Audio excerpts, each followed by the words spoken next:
There are ways to make this animation look a lot better. We can't tell what the light's really doing because we're not in fully rendered mode. When we do that, you can see that it's very, very dim. This is not the best way to show your model.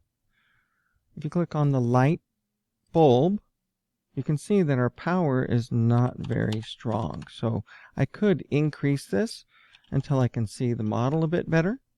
I could also orbit and look at where the light is. The light is kind of far away. So we could move this. There's the move tool.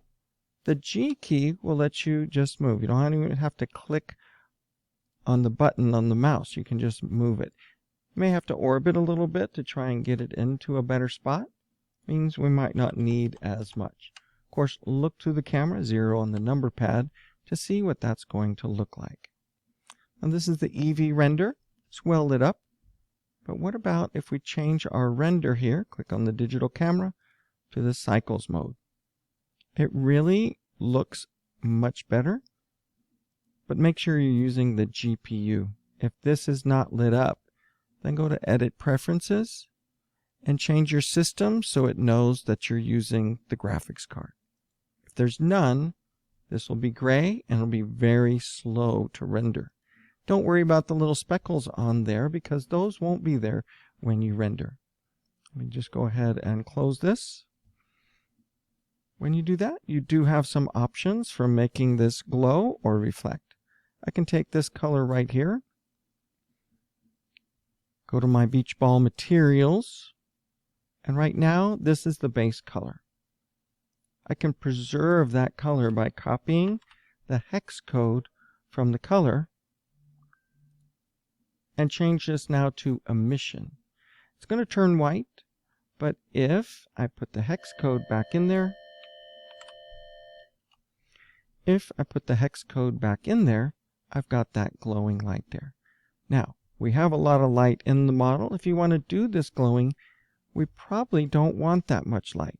We can see what it's going to look like with no light by turning it off. If you don't want it in the render, you click on that. It disables it in the render. Much more dramatic. What if we make this reflective? Here, this is kind of dark in there. Let's do the same thing. Click on Hex, Control-C copy, and then change it to emission. Then we can get that blue back.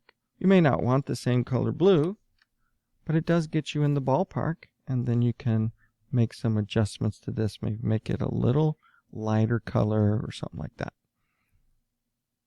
You can strengthen the amount of light with the strength here as well. Once you're on a mission, increase that so we can get a little more light lighting up our model. Same thing here. Might want a little bit more. Very dramatic. Reflection is also really nice if this was reflecting this. So let's go over here to the color. Underneath it, we can make it more metallic. And then you reduce the roughness. If you go all the way to 0, it's a perfect mirror. That's actually kind of hard to see stuff in your model. So a little bit of roughness there actually makes it look really nice.